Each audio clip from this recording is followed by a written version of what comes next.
Assalamualaikum warahmatullahi wabarakatuh. Perkenalkan, nama saya Siti Saada dari kelas A2 PGSD 2018.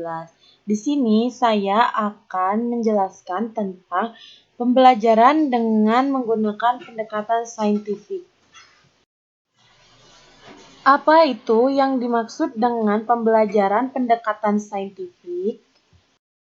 Yaitu adalah suatu proses pembelajaran yang dirancang sedemikian rupa agar peserta didik secara aktif mengonstruk konsep, hukum, atau prinsip melalui tahapan mengamati, merumuskan masalah, mengajukan hipotesis, mengumpulkan data dengan berbagai teknis, serta menganalisis, menarik kesimpulan, dan mengkomunikasikan konsep serta hukum dan prinsip yang ditemukan.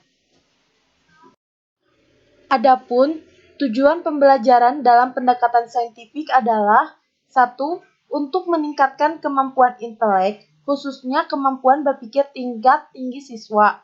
Kedua, untuk membentuk kemampuan siswa dalam menyelesaikan suatu masalah secara sistematik. Ketiga, terciptanya kondisi pembelajaran di mana siswa merasa bahwa belajar itu merupakan suatu kebutuhan. Keempat, diperolehnya hasil belajar yang tinggi. Kelima, untuk melatih siswa dalam mengkomunikasikan ide-ide, khususnya dalam menulis suatu artikel. Keenam, untuk mengembangkan karakter siswa itu sendiri.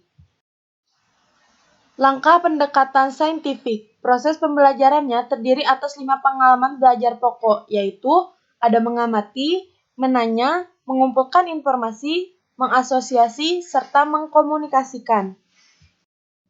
Kegiatan belajar siswa dalam mengamati yaitu membaca, mendengar, menyimak, melihat tanpa atau dengan alat peraga. Potensi yang dikembangkan dalam mengamati yaitu melatih kesungguhan siswa, ketelitian, dan mencari informasi dalam belajar. Dalam kegiatan belajar menanya, siswa mengajukan pertanyaan tentang informasi yang tidak dipahami dari apa yang diamati atau pertanyaan untuk mendapatkan sebuah informasi tambahan tentang apa yang diamati. Seperti di saat dimulai dari pertanyaan faktual sampai ke pertanyaan yang bersifat hipotetik. Potensi yang dikembangkan dalam menanya adalah untuk mengembangkan kreativitas siswa, serta rasa ingin tahu, kemampuan merumuskan pertanyaan untuk membentuk pikiran kritis yang perlu dalam hidup cerdas dan belajar sepanjang hayat. Lalu, di kegiatan belajar mengumpulkan informasi, siswa melakukan sebuah eksperimen, membaca sumber lain selain buku teks, mengamati objek, atau dengan mewawancarai langsung seorang narasumber.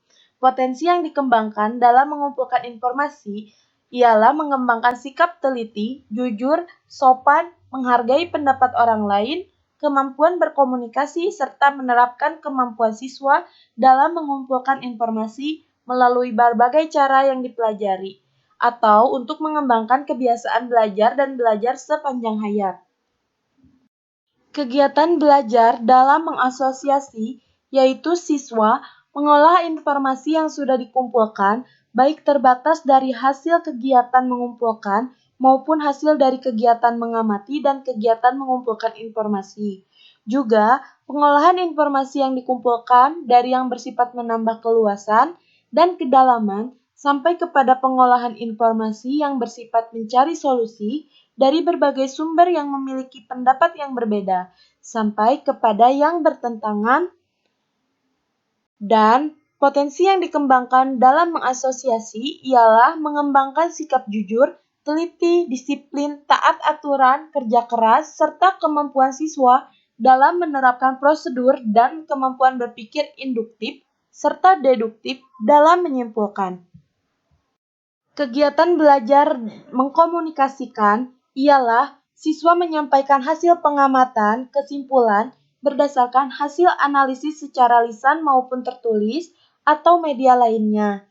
Potensi yang dikembangkan yakni mengembangkan sikap jujur, teliti, toleransi, serta kemampuan siswa dalam berpikir sistematis, lalu mengungkapkan pendapat dengan singkat, jelas, dan mengembangkan kemampuan berbahasa yang baik dan benar. Teknik penilaian dalam pembelajaran dengan pendekatan saintifik meliputi 3 aspek, yaitu penilaian proses, penilaian produk, serta penilaian sikap. Sekian penjelasan yang dapat saya sampaikan. Terima kasih atas perhatiannya. Wassalamualaikum warahmatullahi wabarakatuh.